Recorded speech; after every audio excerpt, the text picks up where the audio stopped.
Yuda, aktor, hindi daw magpapasindak sa may gusto sa kanyang girlfriend.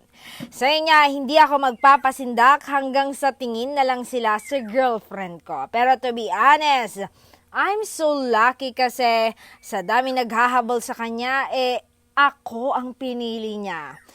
Dito ko nga na-realize kung gaano siya kaimportante sa akin na hindi ko na siya papakawalan pa.